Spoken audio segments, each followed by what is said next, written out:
Welcome, everyone. This is Smart Health Talk Radio Show, and you're listening to KCAA Radio right here in San Bernardino. And in case you didn't know, we're on your FM dial as well. I'm 106.5 over there towards the Yucaipa direction, and you over in Riverside, you can just tune to 102.3 on your FM dial. Isn't that great? You can listen to talk radio right there on your FM dial. Yeah, because we know that's where most of the people hang out, right? Okay, well, we got a lineup for you. Hey, how about Santa? We have Santa visiting us today. I mean, how cool is that? I've already been saving a couple of things that I want to ask Santa for Christmas, but this Santa is not your everyday Santa. No siree. This is one special Santa. He's actually a sustainable Santa.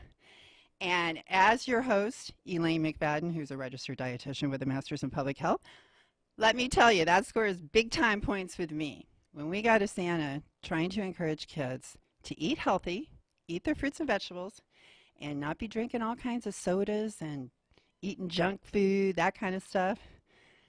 I mean, this is like music to my ears because we know Santa carries a lot of weight with kids. Oh, there he is!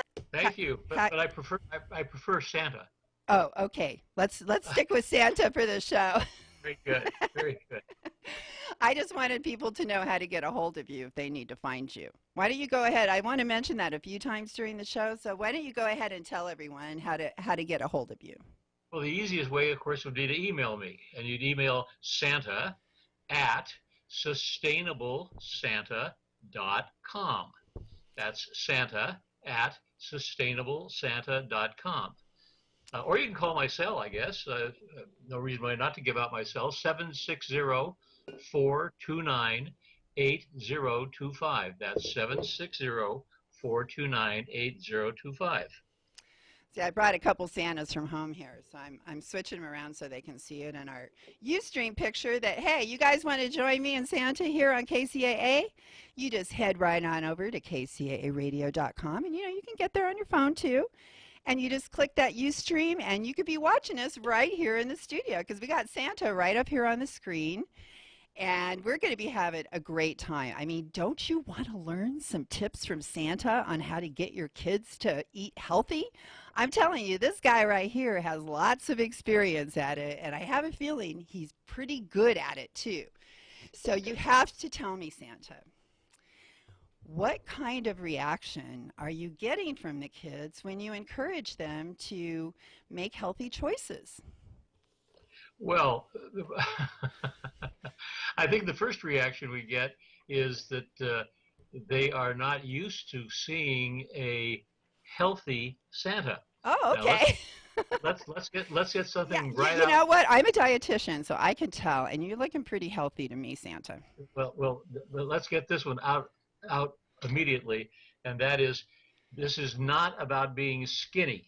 It's about being healthy. That's what I'm all about too. And you need to understand that America, and it is unique to America, has pretty much been, I'm not sure what term I want to use. I want to use the term brainwashed, because the fact of the matter is all the rest of the world's Santas are not obese gentlemen. They are healthy individuals, as was the original Santa, St. Nicholas, the Bishop of Myra, who lived to be 73 years of age, and he died in the year 343 AD. That's long before penicillin or any modern medicine.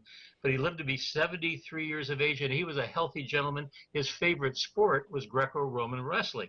So the notion of Santa being this, let's be polite, this corpulent person is unique to America. And so the first reaction children have is, my goodness, why aren't you? And then they use a word like fat. And then you have to explain to them that that is simply unique to America, and it has two roots. If we could take maybe 30 seconds just to get these out of the way.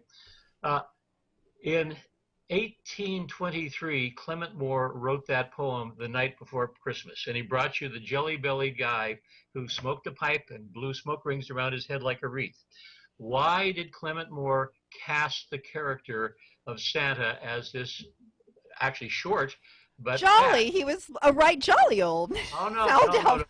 no. Jolly is a matter of attitude, not girth. That's right. Uh, That's that right. okay. Well, why did he cast him as an obese gentleman? And the answer is in 1823 or in the 1820s, the rich people showed that they were rich by being what they called corpulent. In other words, if you were wealthy, the way you showed it today, you drive a Beamer or a Maserati perhaps. But back then, you simply showed it by being fat. They also showed it by having pasty white skin that showed that they did not have to work out in the sun. All the rest of the world's people, all the rest of the American people were working in the factories. Back then we had child labor, a lot of things like that, or they were working out in the farms, and they were healthy people. But the rich people showed their wealth by being fat. That would have died out as being fat died out as a fashion thing. You look at Donald Trump's children. They are healthy-looking people. They are not they're not in any way overweight. It's not fashionable anymore. It would have died out except for one thing. And let me get a picture here, because a picture is worth 1,000 words. It's the picture. Oh, here it is. Ah, yes. Hopefully, I'm holding this in the right place. This is Coca-Cola's first Fat Santa commercial. It debuted in 1931 during the Depression. And Coca-Cola basically resurrected the obese Santa image, and they did two other things that year. This is the first debut of the pause that refreshes. Well, we of course now know that this is the pause that gives you diabetes. And the second thing they did, and this is fantastic, Coca-Cola deserves a lot of credit for this, because in 1931, they invented the red suit with the white cuffs, Coca-Cola's colors. It's Mad Men, and it was extremely successful. And I've got to give credit to Coca-Cola. They're my model. We're trying to be as successful in reversing the image and the message of Santa away from drinking sugary drinks like Coke and eating candy canes and things like that. And the image, what a horrible image a 300-pound person is to a young growing child. So we aspire to be as successful in our advertising campaign as Coca-Cola has been all of these years, because most Americans think Santa is fat, and that's the first reaction we get. Why aren't you fat? And I say, well, because I'm healthy.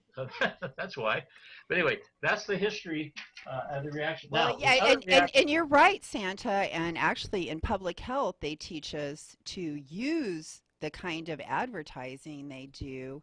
I call the big boys. The big boys, how they do advertising, these campaigns that they pay millions of dollars for some of the brightest creative people in the country to work on, that we can take what they have learned works, and we can turn it around and use it and make it work for us to be the good guys and get the positive message out instead of the negative one.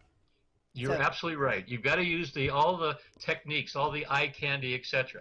So our image, if you will, is as preposterous as theirs. Meet the new image of Santa. oh, Hey, can you see him? sexy. Do I need to move him left or right or back or forward? Yeah, you got it. That's the new image of Santa. The now the Santas that I have in farmers markets, including myself, my own story. I was 280 pounds, Yeah, I wanted and you to get to that. Would you tell us your story, Santa, and how you got inspired? I was 280 pounds, and my wife wrote a poem once that said I was diabetic, I was overweight, and on top of that, I smoked. I woke up one morning realizing my life was a joke. Now, the fact of the matter is I never did smoke, but the fact of the matter is I was 280 pounds. I'm about 195, 196 at the moment, and I've been there for several years. It took several years to get off that. Anyone that believes they can go on a crash diet is fooling themselves. You have to take it off the same way you put it on, a little bit at a time. But of course, we made some fundamental changes in our eating habits. We gave up wheat. Wheat is sugar. We gave up as much added sugar as we could find substitutes for things that didn't have sugar, Hmm. although that's very hard. Something like 75% of everything sold in the grocery store has has added sugar in it. Well, It's if you avoid the processed food aisle, it's much easier. I tell people to shop on the outskirts of the supermarket where that's where most of the healthy foods are. Most of the junk is in the middle of the store. that's correct, and uh, we are trying to wean the kids off of the uh, processed food. The you called it at the beginning of your show the junk food, but the snack food and the fast food, uh, and the number of issues that are embedded in those different things in terms of stripping out the nutrients in the processing, stripping out the fiber. The fiber is essential for good gut health, good digestion. Absolutely. The little Absolutely. Santa tells the kids, "Do you know you have thousands and thousands of happy little bugs inside of you, and you got to feed them well. Don't feed them bad. Feed them well. Don't feed them sugar and things that get them all excited. Feed them things that they can enjoy and chew on for a while. That's where fiber comes in. Uh, we break it down into three parts, and we can go into any part of this as much as you want. But the first thing we give them in the Santa houses, in the farmers markets, and by the way, I started this 3 years ago. It was just me. I have 20 Santas scattered around the state of California now.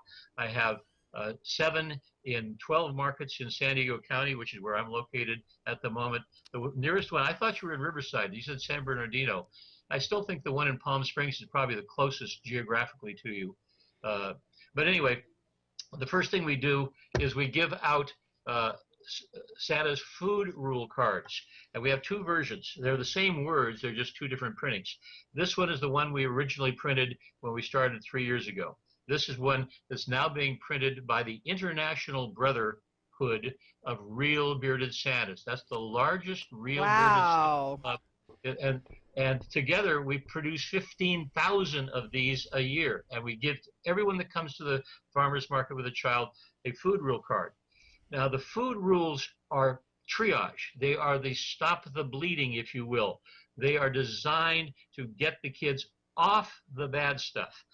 Rule number one goes to the fact that American children eat out of boredom, habit, something to do. They go into 7-Eleven, they get a Cheetos and a Slurpee just because it's there. So rule number one, I'll use my original one because I think it's a little more visually graphic.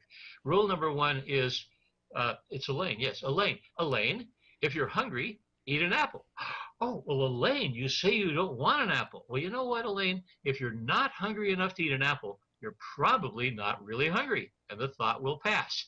In other words, the objective of rule number one is to stop the children from simply eating just because it's something to do. And they do. They eat because they're bored. They eat because they're sad. They eat because they don't want to do their homework. Whatever. They just put it down. I totally agree with you, Santa, and I do it. Well, I know that I eat when I'm bored, so I'm sure kids with their brain trying to absorb everything in the world, and it does get boring at home yeah. sometimes, and Well, you get well, sick of watching television, and it's like, what am I it, gonna do? Go open the refrigerator. well, Elaine,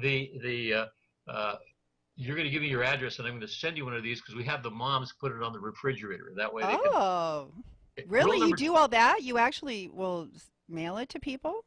Oh, sure, absolutely. Then you get their mailing address, so then. In fact, the one that is produced by the International Brotherhood of Real Bearded Santas says that if you email them, and they give you the email address on the other side, they will send you a gift. And I should have had the sense to bring one out, but it's a nice little disc that says, "Oh, you have to email and tell them how you're progressing in eating healthy." And they send you a little disc that says, "I am a certified healthy eater, certified by Santa." So it's a back and forth sort of thing. Rule number two, very important rule: treat treats as treats. And we owe credit to Michael Pollan, who wrote a book called Food Rules, and my wife, who is a Pulitzer Prize nominated twice Wow. author, uh, got together with Michael Pollan and got permission to use that rule number two: treat treats as treats. And and what we say is, Elaine, there's nothing at all wrong with special occasion food. a cookie on Christmas Eve, a cake on your birthday, the most important day of the week, most important day of the year. Uh, Perfectly appropriate special occasion treat. But don't make that cookie, that cake, that cinnamon bun, that bagel, that pizza a weekly or daily or even monthly. Save those special occasion treats for special occasions. Now, there's Well, yeah, a as lot a of people. dietitian, that was actually, I would have let you use that. I say that too. As a Oh yeah. public health dietitian, treats, well, the thing is, we redefine treat. No, excuse me, we redefine snack. And the treats became snacks, is what the junk food industry was very successful at doing. They redefined the word snack, and the things that were treats before became snacks. And Mhm. that was, to me, a major problem, that we need to go back to the true definition of what a treat really is. And it sounds like that's exactly what you've done on your number two there. Is that number two? That is number two. Okay. And number three is the S rule. And your partner will help you with this one.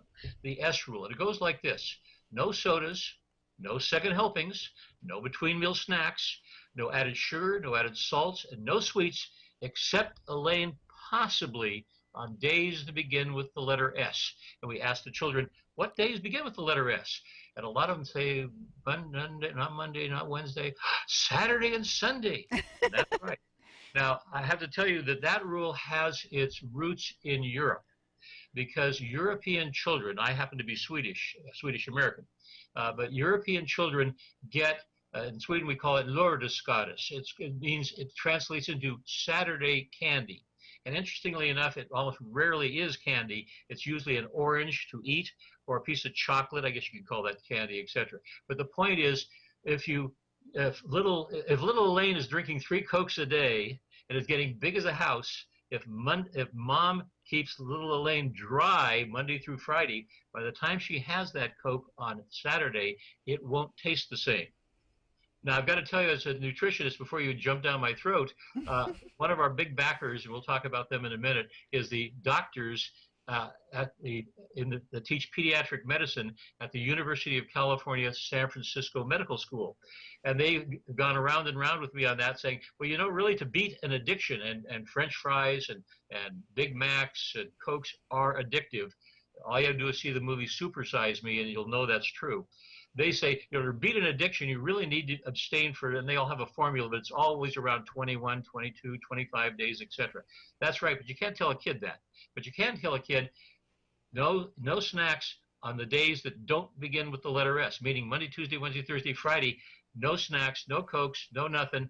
And on Saturday, if you want one, go for it. The chances are, since they've been thinking about it, the whole strategy here, since they've been thinking about it the whole time, they'll realize that they're really doing something that's probably a little bit naughty. Uh, there must be a reason why Santa wanted them to not have this on Tuesday and Wednesday and Well, and we Thursday. know kids love to be naughty, so. Well, well, Well, don't we us all? adults like being naughty too. Don't we all? But we give out these 3 food rules, and to the degree we have time to talk to them about them, we go through them. There's a faster way to do it. I've trained over 400 Santas on how to present these rapidly and not lose the attention span, which we hopefully are not doing in this show. We're not losing the attention span, but we're certainly going on a little far longer winded, if you will, than we would in the farmers. Well, In the I farmers. would like to add something to number three there, because I actually am on your side, more so than the doctors, and it's really sad that doctors don't even get one nutrition class. As a matter of fact, there was a law that was trying to be passed so that doctors would have to take one nutrition class, and lobbyists came out of the woodwork, and I'm guessing it's the drug companies, because once you plant the seed in someone's mind that healthy food could be an option to good health, they actually start exploring that concept and recommending it to their patients. And the drug companies don't want that. They want them to just go to the drug, number one. And I just want to say that for me, when you tell people that they can't have something and you keep that from them over a long period of time, what happens is they start to feel deprived. And when someone starts to feel deprived, it can build up to the point that it ends up in a binge eating episode. And that binge eating may just put them over the edge back into their old ways again, and they just give up. So I think it's better to let people have a little bit of some sweet stuff. And I teach the 3 bite rule, where you can go ahead and have like 3 bites of a piece of pie or something, but eat it really slowly and absolutely enjoy it, and don't feel guilty about it, and then stop, because after 3 bites the kind of wow factor is gone. It just kind of, the taste isn't, it's just kind of like been lost in your mouth. So just to add a couple of little tips there to those parents out there listening, that want to lose weight themselves or want to just help your kids develop good eating habits, because don't we know, Santa, that when we take the time to do this, it lasts for the rest of their life. That's it's all a matter of getting into a pattern. And if the advertisements tell you seek seek instant gratification by taking some sort of quote refreshing drink, etc., you'll tend to want to take one or two or three. Interesting thing about your 3 bite rule, as a nutritionist, you're obviously the fact that it takes about 20 minutes for what you consume and gets into your gut to register with your brain. And so, therefore, eating slow is a virtue in and of itself. Uh, with regard to the 3 bite rules, my lovely wife, who founded a produce market in Carlsbad and has been a foodie, a locavore, if you will, long before all those terms became fashionable. She keeps reminding me that if you really remember what that pecan pie tasted like, just close your eyes and think a little bit, and you'll recall that memory, and you won't even have to eat it. I So, agree. You can do that. It's amazing, and I don't see how these people can eat the same thing over and over. It's like there's no surprise. There's no fun in it. I love trying all kinds of new and interesting foods from all over the world. To me, that's what life is really all about. And there's so many healthy foods out there.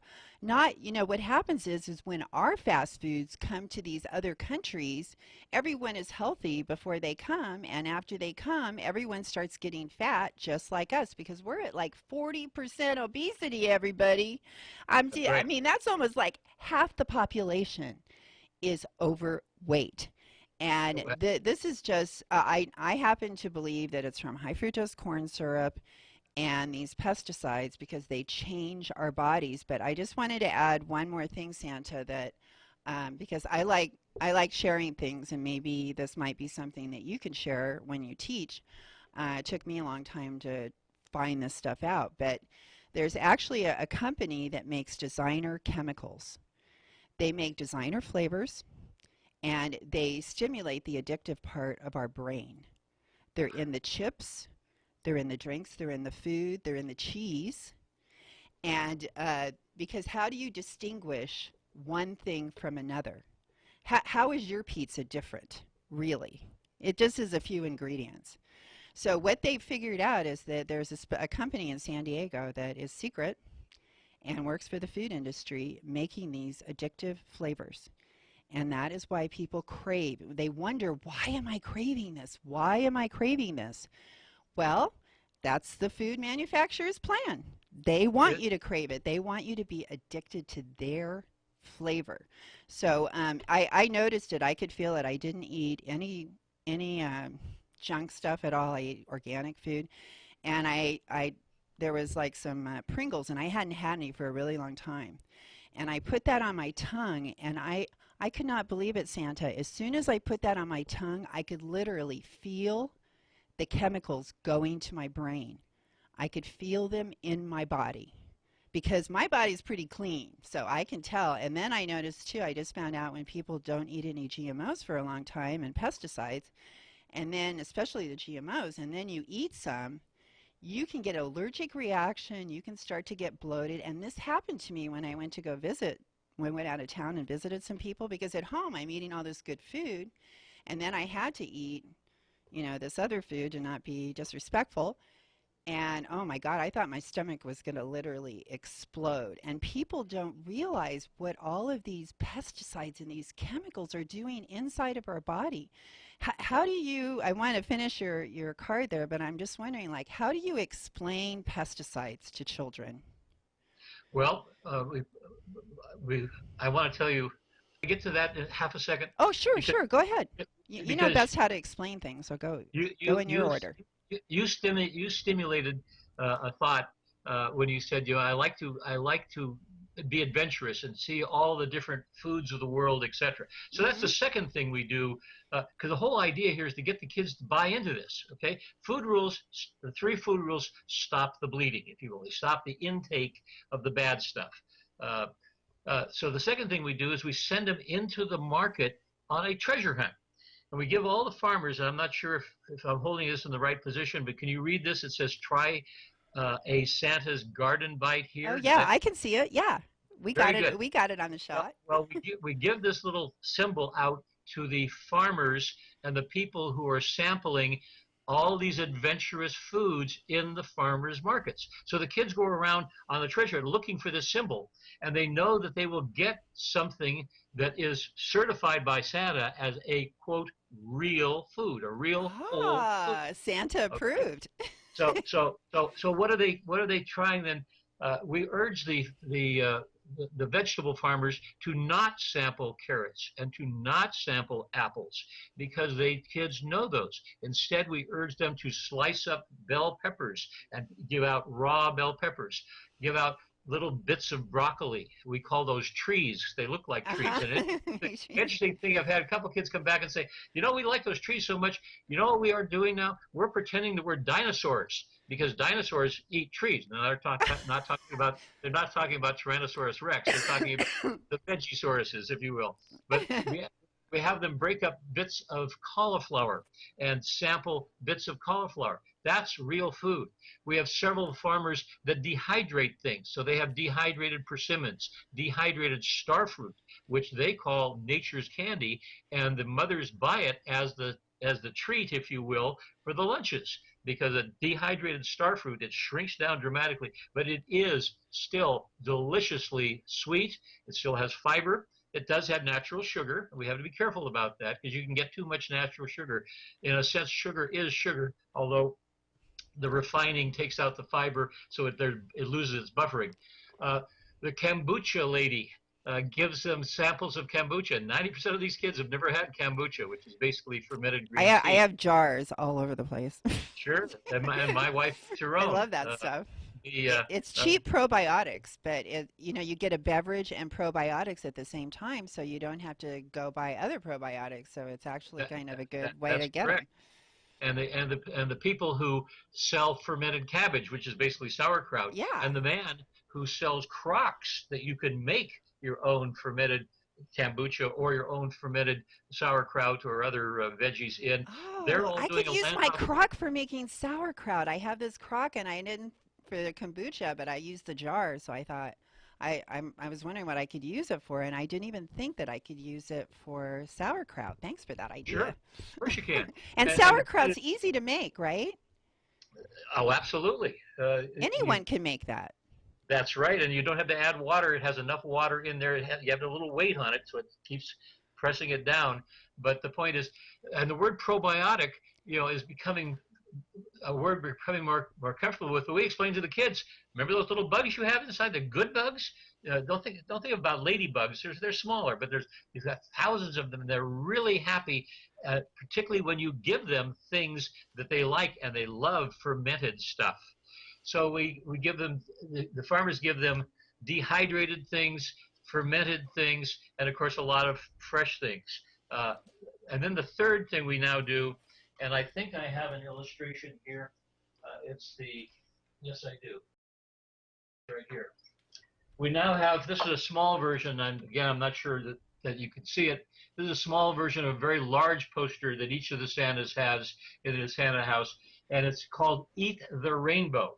And we explain to the mothers that the reason vegetables are different colors is because of the different combinations of vitamins and minerals. Some of them, like this one, promotes good eyes. Everyone knows vitamin K, which is in carrots. They know that bunnies have good eyesight. Well, that's because of the vitamin K. Some of them are antioxidants, and sometimes we have to explain what that is. A lot of them are antibiotic. Some of them cure cancer, the white ones, for example, like garlic and things of that nature. Some of them cleanse your liver. Each one of these colors represents a different combination of vitamins and minerals. So we have the mothers make a game of it.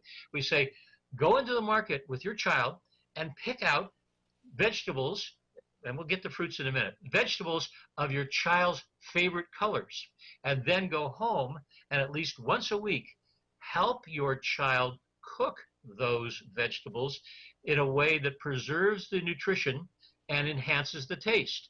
Now, I have to tell you, there's a lot of mothers that think the only way to cook is in a microwave, and that's probably the world's worst way to cook something that you're I going to eat. avoid it.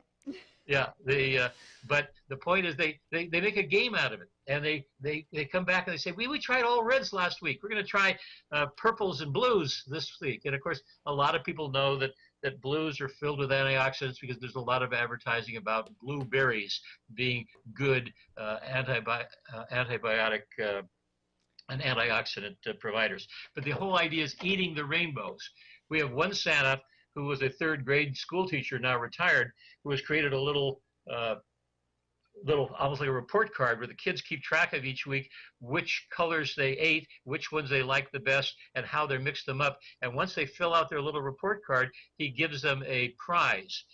Most of them don't hold back. We give out prizes. We're blessed with support from local nurseries who give us seeds. I have to mention Green Thumb Nursery here in San Diego County has given us hundreds of packets of seeds to give out to kids so they can start their own garden. Thank you, Green Thumb Nursery.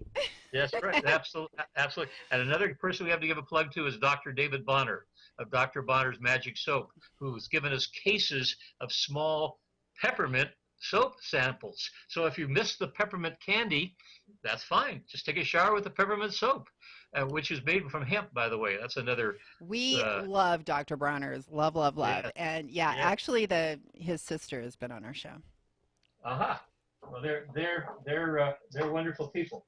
You talked about half the kids are half the 40% right now, yeah. Right.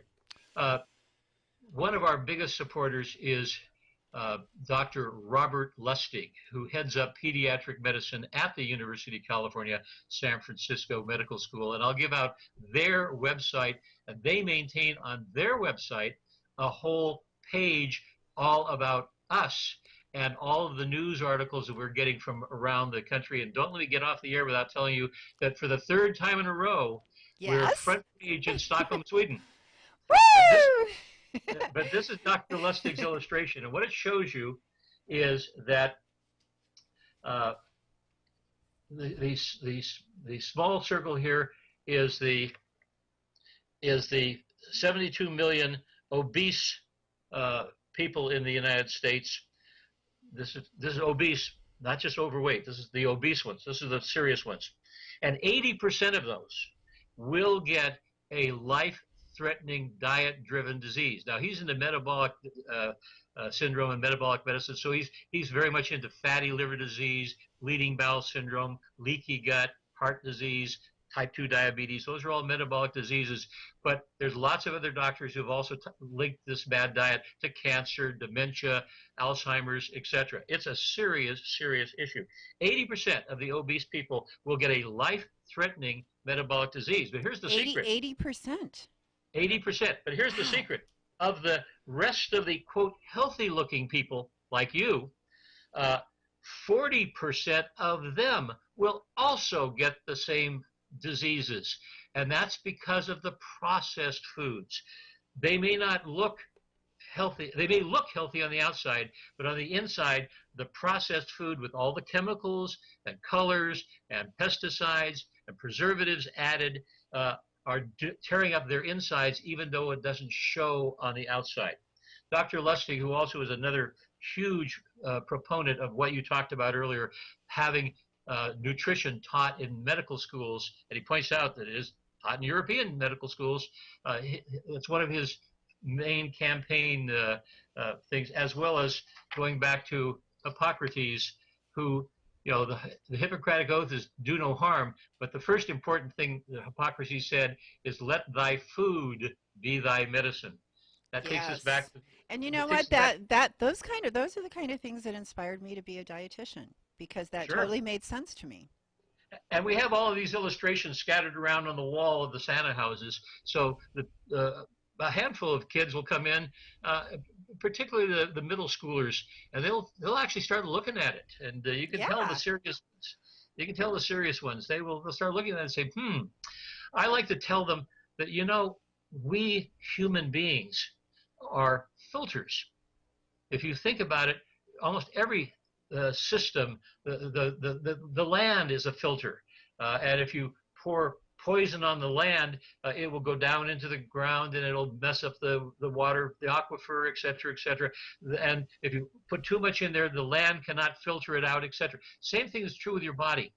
If you put bad stuff, chemicals in, your body is working hard to filter it out and get rid of it.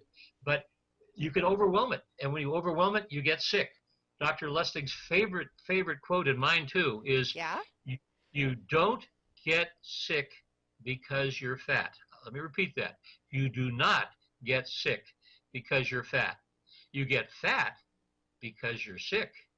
Ah. If you didn't have a liver that really wasn't functioning as well as it could because of all the sugar, that's what fatty liver disease is, then if it was functioning, then you wouldn't get fat, but you've overwhelmed it. So you start little by little gaining weight, gaining weight, gaining weight because your body is sick. It's not dramatically sick. You're going to fall over dead tomorrow, but it's a little bit sick and you get a little bit fatter. It's a little bit sicker, get a little bit fatter. You don't get sick because you're fat. You get fat because you're sick. And so don't poison your body. Don't take bad stuff in. I mean, it's simple as that. That you were exactly right. And I just wanted to add that that wonderful tip that you had for parents to, well, to the kids, and you told them they can only have like the soda on the days that started with S. Right? And that means that 5 days they won't be having soda. And a That's lot of these sodas, like when you're talking a 20-ounce soda, that is 120 calories. And so that's almost like if you have two of those in a day, that's 300 calories. And if you went 5 days with not consuming those 300 calories, that means that you have saved 1,500 calories in a week. And it takes 3,000 calorie deficit to lose a pound. So, in essence, you've actually helped save them from putting on a half a pound from sugar. And after 2 weeks, that could end up being a whole pound that you have saved your child from putting on their small body. Because these calories really add up, Santa. And what you're doing, it's just making my heart sing. I can't tell you. I mean, you're talking to kids, you're talking to parents.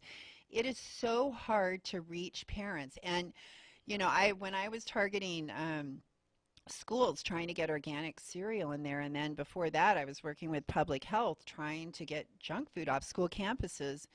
And we tried to reach the parents, but it was really hard. But what upset me is that the school food service people, and of course I'm not saying this about everybody, but my own personal experience with who I was working with, they would make negative comments about parents, being bad parents. And it's really hard for me to totally blame these parents when their child by age 5 has seen how many commercials, and not just on television, on billboards everywhere. They have been brainwashed. They're at the store. Mommy, can I have a soda? Mommy, can I have a soda? Mommy, can I have a soda? Mommy, can I have a soda? And the parents are overwhelmed, and they were probably never taught good nutrition by their parents. So how do we expect them to be nutrition experts when the school nutrition person should be the nutrition expert, And they should be making sure that those kids are getting healthy food while they're in charge of those kids. And I don't see it. I see them pushing soda on kids. I see them. I used to go to Fontana High School, and it would just be like a sea of hot Cheetos and soda for lunch. Extremely upsetting.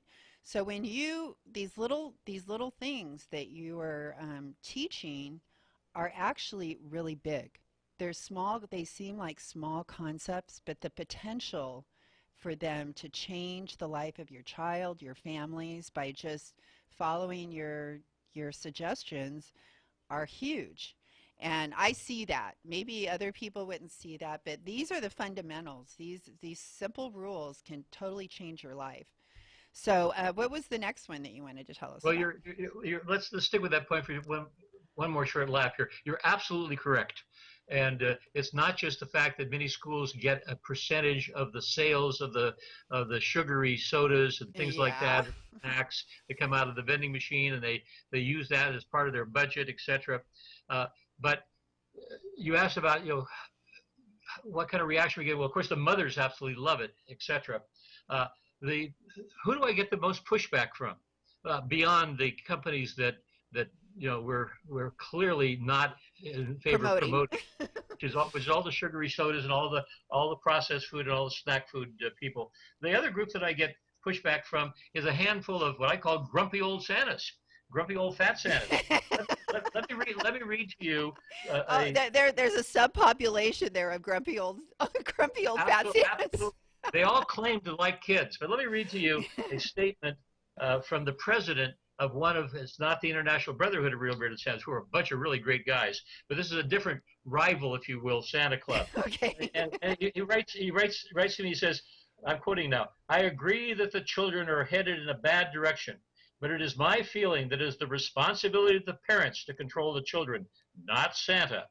I guess I cannot see Santa denying children a candy cane once a year when the parents are filling them with sugar every day. Now, I completely agree with that Santa, not only on this, but on a whole bunch of other things, including this Santa advocates Santa wearing red gloves. My Santas in the farmers markets wear no gloves, and we put a hand sanitizer, a aloe-based hand sanitizer, on our hands between each child because we don't want to become Disneyland and pass on the germs, if you will. But this Santa has all of his colleagues wearing red gloves because it doesn't show the kids. He used a graphic term, but nose drippings. It gets, and so you just pass on the disease. Parents have absolutely no chance of beating the television commercials and the advertising, the points that you made when that's why the parents, the mothers, if I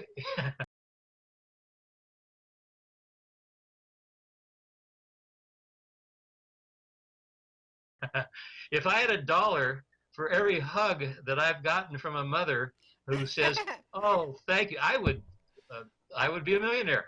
The they absolutely love having someone in their corner because television and advertising and everybody else isn't. Which brings us up to the most important thing, and I want to make sure we don't run out of time on this one. Uh, the industries that we are trying to get people to understand uh, are in this for the money, and the money is significant.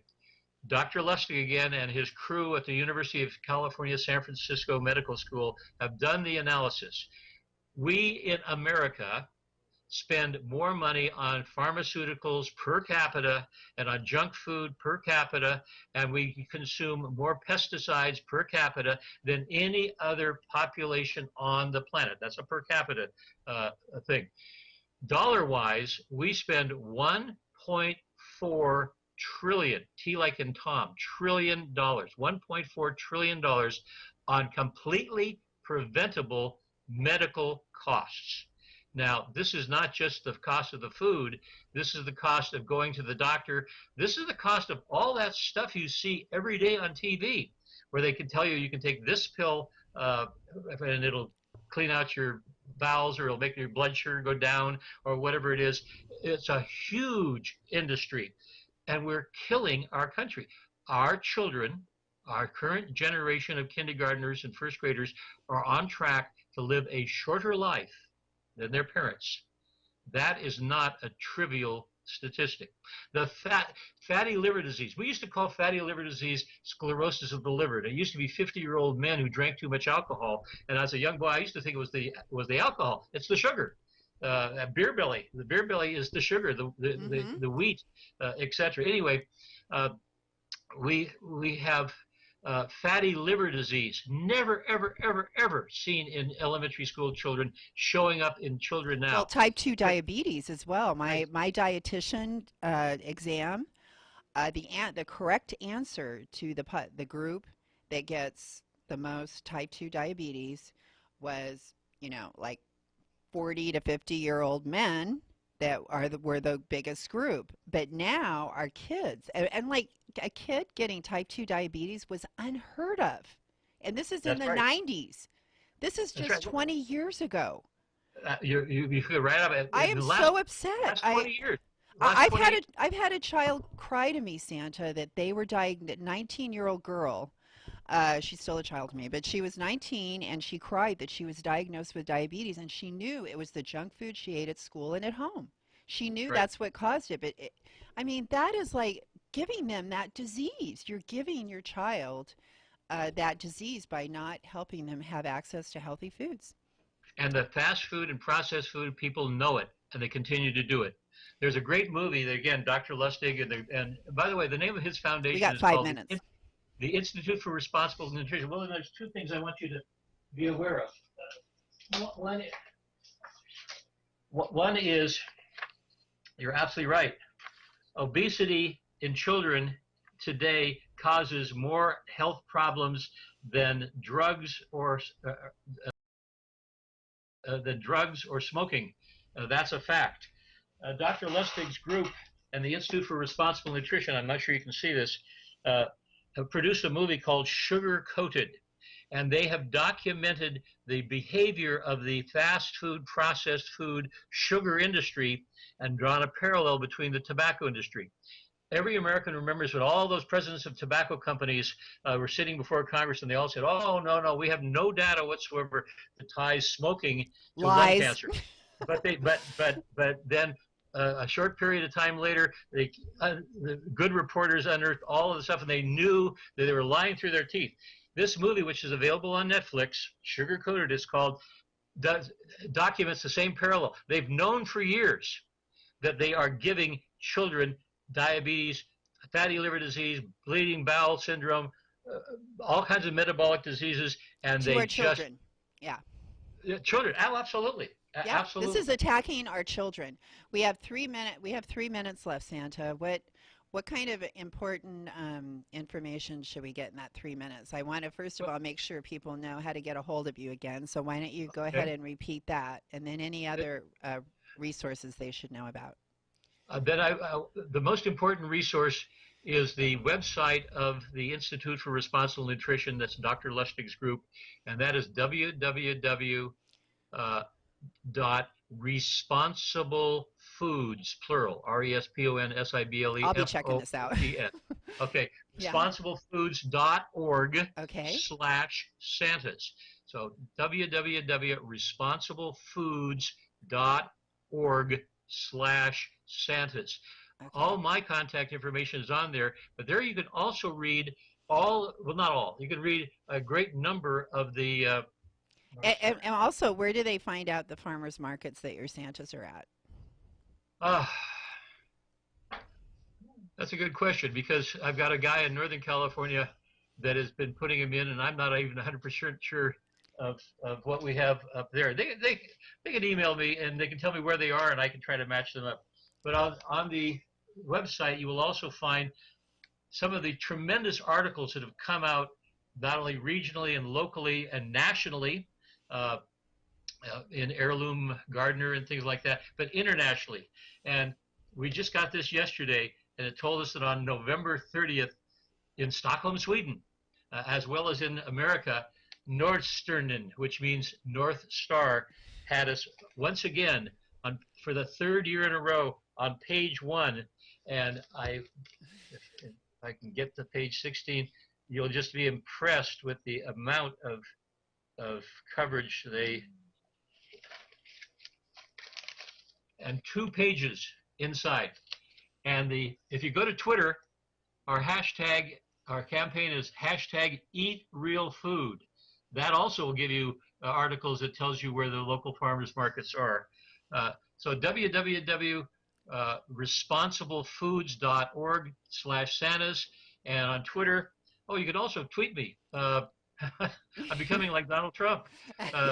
Tweet me at Sustainable Santa. That's my Oh, okay. Twitter handle. At Sustainable Santa on Twitter. And, you know, where this podcast goes up right after the show, and I'm going to get the video up on YouTube, everyone. And I'm going to CG all this information up on the video so people can find you really easy. And I just want to thank you so much, Santa. You're making such a difference in these kids' lives, and We're trying. I really appreciate it. And I've just fallen in love with you. Tell your wife I'm sorry. I've fallen in love with Santa. But, I just want to thank you so much. And everyone, I hope you're going to join us next Tuesday at 1 o'clock. And please don't change the dial. We got lots more coming up for you right here on KCAA. Thanks so much for tuning in, everyone. And eat organic, please.